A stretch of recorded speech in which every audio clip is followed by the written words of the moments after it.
नमस्कार दोस्तों। सोमवार को 5 राज्यों में चुनाव की तारीखों की घोषणा के 3 घंटे के बाद ही भाजपा ने राजस्थान, मध्य प्रदेश और छत्तीसगढ़ के 162 प्रत्याशियों के नाम जारी कर दिए हैं। इनमें राजस्थान के 41, मध्य प्रदेश के 57 और छत्तीसगढ़ के 64 प्रत्याशियों के नाम शामिल हैं। छत्तीसगढ़ और राजस्थान में कांग्रेस पार्टी की सरकार है और मध्य प्रदेश में भारतीय जनता पार्टी की सरकार चला रही है। तेलंगाना में भारत राष्ट्र समिति की सरकार है, वहीं मिजोरम में मिजो नेशनल फ्रंट की सरकार है। सभी पार्टीज अपनी जीत के दावे ऑब्वियसली करना शुरू कर चुकी हैं, लेकिन चुनाव संग्राम में कौन कैसे जीत हासिल करेगा, कैसे जीत के झंडे गाड़ेगा, इसी पे आज चर्चा करते हैं। मेरे आज के बड़े ही खास मेहमान हैं वरिष्ठ पत्रकार विनोद शुक्ला जी। मैं इनको जोड़ लेती हूँ अपने साथ और हम लोग चर्चा को शुरू करते हैं। सर, बहुत बहुत स्वागत है आपका मेरे चैनल पे। धन्यवाद मनविंदर जी। सर, कई लोग इन चुनाव को 2024 में होने वाले लोकसभा के आम चुनाव का सेमीफाइनल बता रहे हैं। हम यहीं से बात शुरू करते हैं और इसमें भारतीय जनता पार्टी की अगुवाई वाले एनडीए और कांग्रेस के गठबंधन इंडिया अलायंस जो है उसका इम्तिहान हो सकता है। हालांकि कांग्रेस के साथी दल चुनाव में चुनौती देने का ऐलान कर चुके हैं। क्या कहते हैं आप? देखिए मनविंदर जी, ये जुमला ऐसा है कि हर चुनाव के समय कुछ दिन पहले कौन सा सेमीफाइनल होता है, कौन सा फाइनल होता है, कुछ पता नहीं लगता। तो ये जुमला इस्तेमाल होगा और ये जुमला न रुकेगा, न कोई रोक सकता है, न इस पे कोई और बाकी बात कही जा सकती है। जी। लेकिन इन 5 राज्यों का चुनाव निश्चित तौर पर महत्वपूर्ण है। हम्म। महत्वपूर्ण इसलिए है कि उसमें 3 बड़े राज्य हैं, छत्तीसगढ़, मध्य प्रदेश और राजस्थान। जी। तो काफी काफी कुछ इन चुनावों से प्रभाव दिखेगा इनका।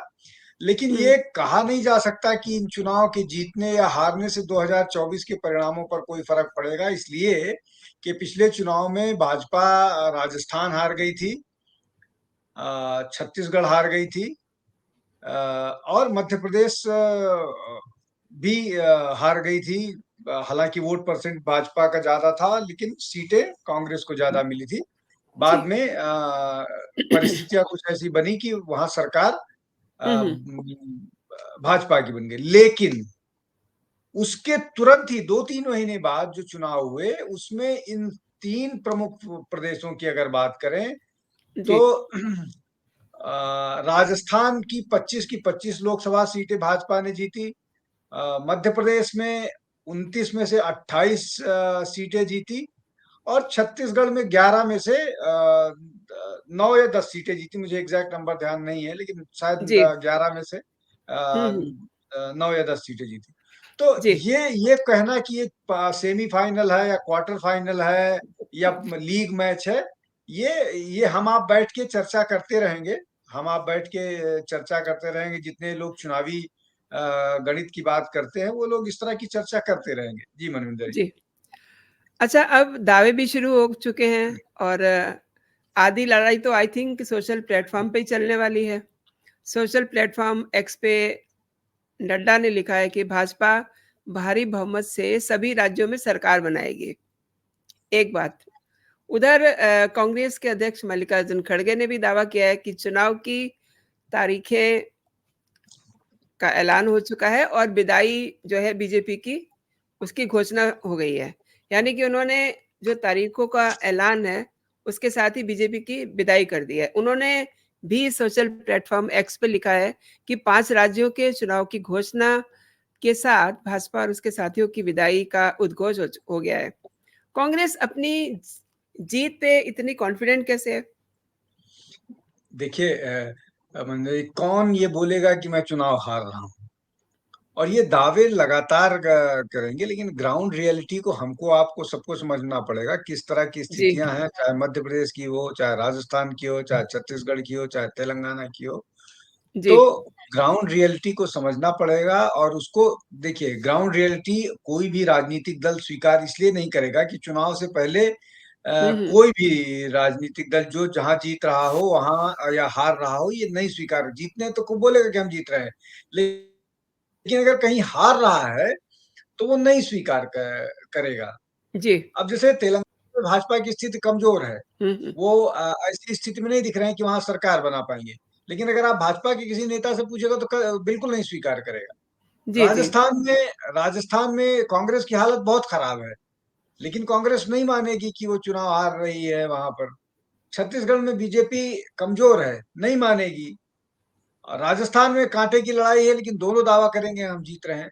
तो ये ऐसी स्थिति है कि इस स्थिति का सामना राजनीतिक दल सच्चाई के साथ नहीं करते हैं, उनका अपना कंपल्सन होता है, उनकी अपनी एक रणनीति का या मजबूरी का हिस्सा होता है कि वो हार नहीं स्वीकार कर सकते जब तक कि चुनाव परिणाम ना आए। और ये करना भी नहीं चाहिए, कार्यकर्ताओं का मॉरल जिससे डाउन होता है। लेकिन हम आप जो पत्रकार हैं या हम लोग जो इन चीजों पर नजर रखते हैं, चर्चा करते हैं, वो एक एक आकलन तो लगा सकते हैं। वो आकलन जी, हमारा सही हो सकता है या गलत हो सकता है, लेकिन हम एक आकलन की बात कर सकते हैं। लोगों की बात से जो निकल के आता है, जो फैक्टर्स काम कर रहे हैं, जहां कौन सा किसके पक्ष में जा रहा है, कौन सी बात किसके खिलाफ जा रही है, इन सब का आकलन करते हुए एक निष्कर्ष पर तो पहुंचा ही जा सकता है। और हम लोग उसी निष्कर्ष उसी तरह के आंकड़ों पर, विषयों पर चर्चा करके एक निष्कर्ष पर पहुंचने की कोशिश करते हैं। जी, और वो निष्कर्ष राजनीतिक पार्टियों के निष्कर्ष से सर्वथा भिन्न होते हैं और अलग होते हैं, और अलग होने भी चाहिए, इसलिए कि कम से कम हम आप तो सच्चाई के नजदीक रहने की कोशिश तो कर ही सकते हैं। जी जी। Manoj ji. Being an senior journalist, अब जो दिखाई दे रहा है, जो 3 बड़े राज्य हैं, जिनकी आपने अभी बात की, अगर ईस्ट के वो 2 राज्य छोड़ दिए जाएँ, तो आपको क्या लग रहा है कांग्रेस का या फिर बीजेपी का, कहाँ-कहाँ किस तरीके की फाइट रहेगी? आई वांट टू से कि चुनौती बीजेपी के लिए कहाँ है और कांग्रेस के लिए कहाँ है? देखिए महेंद्र जी, नॉर्थ ईस्ट का स्टेट बहुत छोटा है, ये मिजोरम में एक है, तो अ, उस पर शायद किसी का ध्यान नहीं जाएगा। लेकिन जो चार बड़े राज्य हैं, साउथ का तेलंगाना, हुँ, हुँ। छत्तीसगढ़, राजस्थान और मध्य प्रदेश, जी, ये चार महत्वपूर्ण राज्य हैं जहां पर जिन पर सबकी नजर होगी। अब नीचे से ही शुरू करते हैं। तो अगर हम जी। तेलंगाना की बात करें तो तेलंगाना में भारत राष्ट्र समिति मजबूत दिख रही है। हुँ, हुँ। कांग्रेस ने वहां काफी इम्प्रूव किया है, और जैसा पहले अनुमान ये लगाया जा रहा था कि वहां पर अ, जो नाराज लोग हैं वो भाजपा की तरफ जाएंगे, जी, जी। लेकिन वो हो नहीं पाया तेलंगाना में। तेलंगाना में बीजेपी थोड़ा बेहतर तो करेगी, लेकिन वो अभी ऐसा नहीं कर पाई है जहां पर भारत राष्ट्र समिति और तेलंगाना और भाजपा की टक्कर नजर आए। कांग्रेस जरूर इस बार थोड़ा बेहतर तेलंगाना में करेगी, वो विपक्ष में रहेगी, लेकिन पिछले चुनाव की तुलना में बेहतर करेगी। उसके बाद आते हैं छत्तीसगढ़ में, जो आसपास का प्रदेश है। छत्तीसगढ़ में भूपेश बघेल जी। ने काम किया है, इमेज को लेकर के काफी काम किया है। जी, उसके जी। अलावा वहाँ वहाँ जो एक नेता थे सिंहदेव साहब, जो जी, लगातार ये दावा कर रहे थे कि उनको आधे टर्म में मुख्यमंत्री बनाया जाना चाहिए, लेकिन उनकी बात अनसुनी की जा रही थी। अभी 2 महीने पहले उनको उप मुख्यमंत्री का पद दे दिया गया है और उससे वो संतुष्ट नजर आ रहे हैं। हालांकि अभी पिछले हफ्ते ही उन्होंने प्रधानमंत्री की तारीफ में कसीदे गढ़े। तो हुँ, हुँ। इसको लेकर के थोड़ा सा कंफ्यूजन हुआ। और जो सर्वे आ रहे हैं, वो सर्वे ये बता रहे हैं कि भाजपा तेजी से फिर वापस रिगेन कर रही है छत्तीसगढ़ में, लेकिन अभी वो रिगेन इस हद तक नहीं कर पाई है कि वो भूपेश बघेल को हटा पाए। लेकिन अभी 1 महीने का समय है, और अब चुनाव हो रहे हैं, तो देखिए धीरे धीरे अब तो दिन पर दिन हर दिन चुनावी माहौल बदलेगा। तो जी। अभी की परिस्थिति में अगर आज की इसमें देखें तो छत्तीसगढ़ में एडवांटेज कांग्रेस दिख रहा है। वैसा ही स्थिति मध्य प्रदेश में है। मध्य हुँ, प्रदेश हुँ। में सॉरी राजस्थान में। राजस्थान में उल्टा स्थिति है। राजस्थान में पूरी तरह से भाजपा का एडवांटेज है। हुँ। उसके कई कई कारण हैं। एक तो ये कि जी। जो सबसे बड़ा कारण जो मुझे नज़र आता है वो ये कि अपीसमेंट के नाम पर राजस्थान सरकार ने जिस तरह के काम किए हैं, उसको उससे बहुत नाराज़गी है। जी। ये ये मामला लगभग साल, मतलब इसमें एक के बाद एक घटनाएँ गिनाते जाइएगा तो बहुत टाइम लगेगा, वो हो जाएगा। इतनी जी। सारी घटनाएँ हैं जिसको जो अपीसमेंट और जो एंटी हिंदू जो गतिविधियाँ राजस्थान में हुई हैं उनको लेकर के, कि हुँ। वहाँ पर बहुत नाराज़गी है। ये एक कारण हो गया। दूसरा कारण ये है कि शायद सचिन पायलट ने चुप्पी साध ली है। अ, वो अशोक गहलोत के खिलाफ कुछ बोल नहीं रहे हैं अपने केंद्रीय नेतृत्व के दबाव में। लेकिन अशोक गहलोत ने न केवल सचिन पायलट को सरकार से बाहर रखा, हुँ, उनको हुँ। हाशिए पर रखा, बल्कि गाहे-बेगाहे उनको भला-बुरा भी कहा और उनके बारे में अपशब्द तक का इस्तेमाल, देशद्रोही जैसे शब्द का इस्तेमाल किया। तो जी, जी। अगर ये मान भी लिया जाए कि सचिन पायलट जो है वो अ, नहीं नाराज़गी दिखा रहे हैं, लेकिन उनके कार्यकर्ता या उनसे जुड़े हुए लोग ज़रूर अपनी नाराज़गी ज़ाहिर कर सकते हैं और उसका नुकसान हो सकता है। दूसरी तरफ वसुंधरा की भी नाराज़गी है, लेकिन वसुंधरा की नाराज़गी क्या ऐसी है, क्या वो इतना बड़ा रिस्क लेने की स्थिति में हैं, जहाँ पर न केवल उनका बल्कि उनके बेटे का राजनीतिक भविष्य भी दाँव पर लग सकता है, एक फैक्टर हो गया। और दूसरा ये कि भाजपा ने ये कहा है कि हम अपने चुनाव निशान पर जाएँगे चुनाव में। इसका मतलब ये नहीं कि उन्होंने वसुंधरा को मुख्यमंत्री का पद डिनाई कर दिया है। तो ये स्थिति राजस्थान की है और मुझे लग रहा है कि राजस्थान में काफ़ी ज़्यादा भाजपा को एज है। मध्य प्रदेश में दोनों राजनीतिक दलों में लगभग बराबर की टक्कर है और वहाँ पर तेज़ी से भाजपा गेन कर रही है। भाजपा आज से 6 महीने पहले वहाँ हारी हुई थी। मध्य प्रदेश बुरी तरह से हारी हुई थी, लेकिन जी। जिस तरह से टिकटों के बँटवारे के बाद ये बिल्कुल। सारी स्थितियाँ बदली हैं, हुँ, हुँ। उससे मेरा अपना आकलन है कि बीजेपी फिर न केवल लड़ाई में आ गई है, बल्कि इम्प्रूव करने की ही दिशा में आगे जा रही है। जी। एक चीज़ सर मैं और जानना चाह रही हूँ, मतलब ये मध्य प्रदेश, राजस्थान और छत्तीसगढ़, तीनों हिंदी पट्टी वाले देश हैं। यहाँ पर कांग्रेस और आई मीन बीजेपी का सीधा मुकाबला होने वाला है और जो एक पार्टी का एक प्रोफ़ाइल होता है, जो जिसे हम इमेज के साथ भी जोड़ के देखते हैं, उस लिहाज से कांग्रेस को किस तरीके से देखते हैं आप? क्योंकि पिछले दिनों कांग्रेस को लेकर के काफ़ी कुछ हुआ, आपने भी देखा एंड अगर हम मोदी जी को देखें तो उनका कद, उनकी पार्टी, वो सब चीज़ें काफ़ी मतलब कहिए कि इंटरनेशनल स्तर पे भी देखें तो वो एक लोकप्रिय नेता हैं। उस लिहाज से मैं जानना चाहती हूँ कि जब दोनों पार्टी आमने-सामने होंगी तो उस किस तरीके से देखते हैं आप? देखिए मनिंदर जी, ये जो 3 प्रदेशों के या 4 प्रदेशों के चुनाव हैं, 5 के हैं, लेकिन जिन 4 बड़े राज्यों के चुनाव हैं, इनको आप अंतर्राष्ट्रीय दृष्टि से मत यहाँ के चुनाव को अंतर्राष्ट्रीय दृष्टि से मत आंकिए। ये लोकल विषयों पर चुनाव लड़े जाएंगे। इनमें मुख्यमंत्रियों के काम की इमेज और मुख्यमंत्रियों के काम और उनकी इमेज का ज्यादा वो होगा।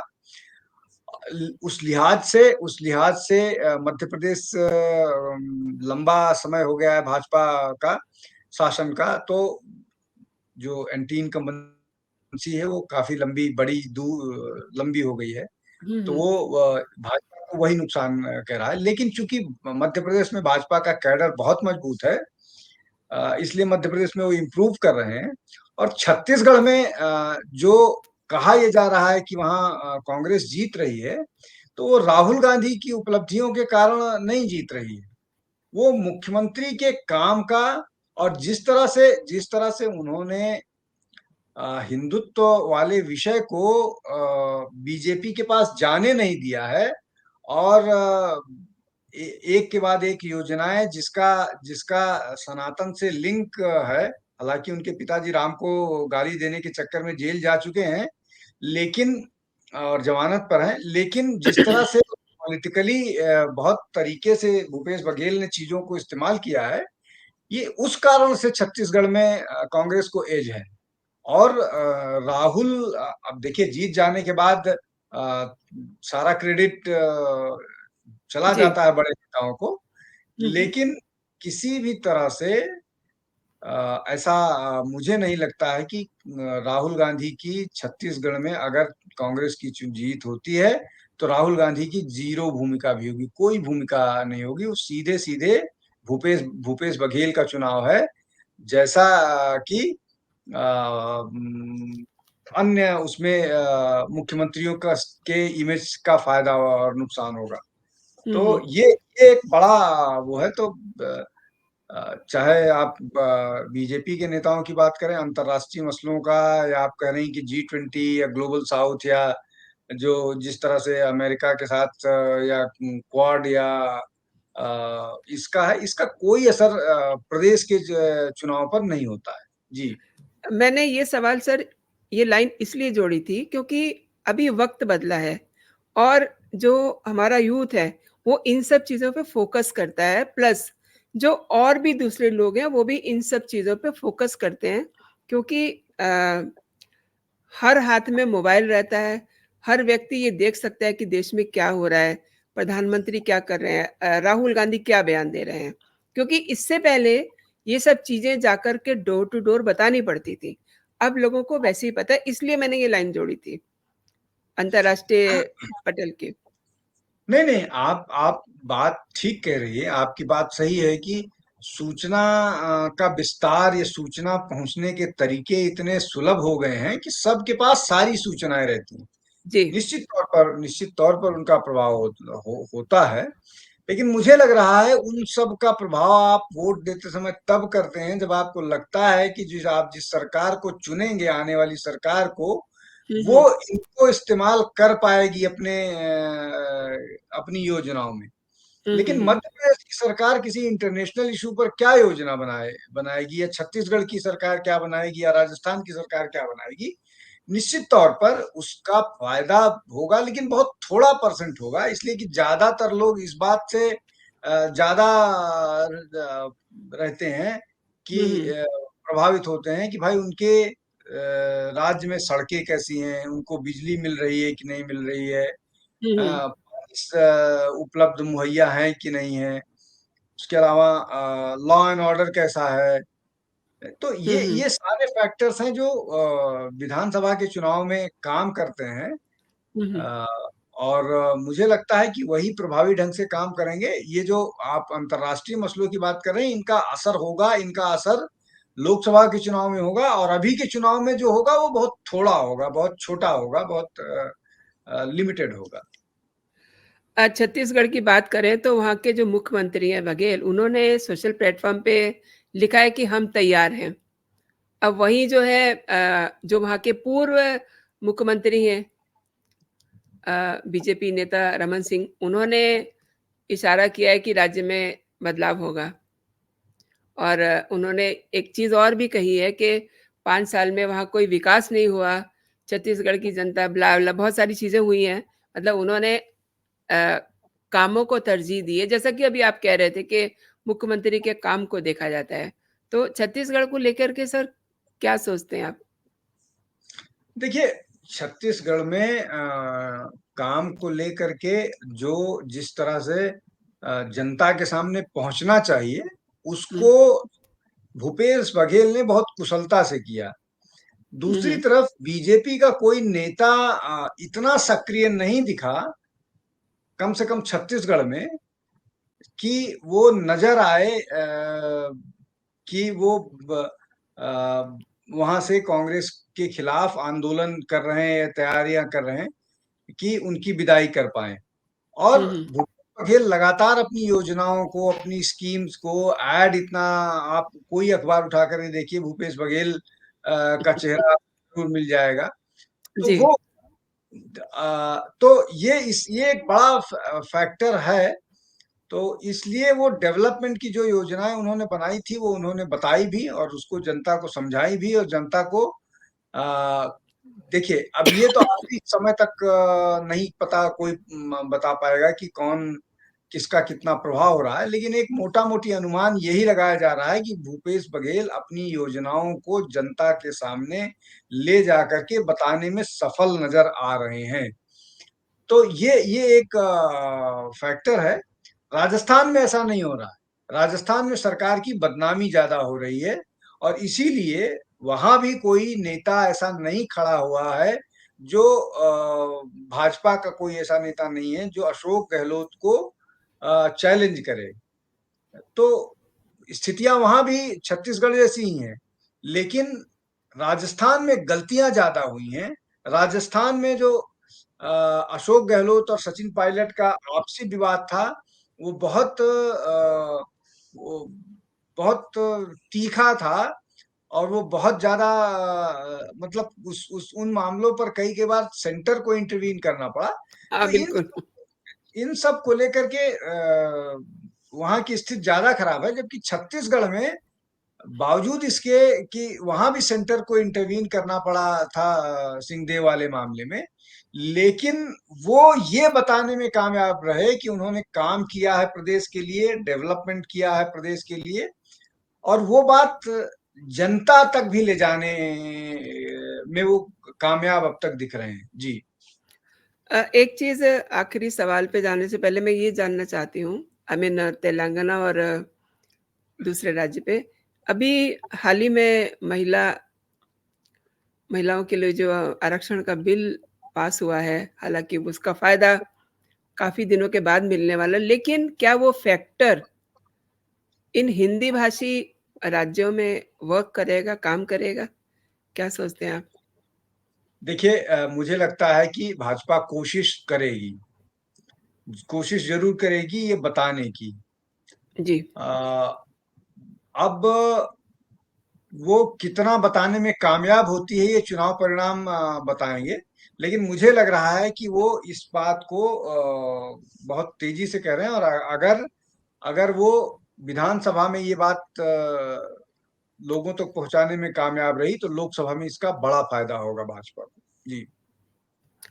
अ, तेलंगाना में ऑब्वियसली भारत राष्ट्र समिति है और मिज़ोरम में नेशनल फ्रंट की सरकार है। वहाँ का सीन आप इस समय कैसा देख रहे हैं? देखिए, तेलंगाना, मैंने जैसा पहले कहा कि वहाँ जो है वो अ, भारत राष्ट्र समिति अभी तक मजबूत स्थिति में दिख रही है। उनकी सीटें जरूर कम होंगी, लेकिन वो मजबूत स्थिति में दिख रही हैं। मुझे लग रहा है मिजोरम में भी कमोबेश रिपीट जैसी ही स्थिति लग रही है। और तेलंगाना तेलंगाना का एक और बड़ा फैक्टर है कि तेलंगाना के मुख्यमंत्री ने कृषि और डेवलपमेंट का काम किया है। उन्होंने हैदराबाद को आईटी हब बना दिया है, बेंगलुरु से छीन के वो ज्यादा पावरफुल, मतलब ज्यादा बेहतर ढंग से। तो ये सारे फैक्टर्स काम करेंगे तेलंगाना राष्ट्र समिति के लिए। तो मुझे लगता है कि वो वहां पर भारत राष्ट्र समिति कमजोर जरूर हो रही है, लेकिन मुझे लगता है कि सरकार बना पाएगी, वो हैट्रिक लगा पाएंगे। बहुत-बहुत शुक्रिया आपका विनोद शुक्ला जी, मेरे चैनल के लिए समय निकालने के लिए। बहुत नमस्कार, धन्यवाद जी। धन्यवाद, धन्यवाद। बहुत धन्यवाद। जय हिंद, जय भारत। जय जय हिंद।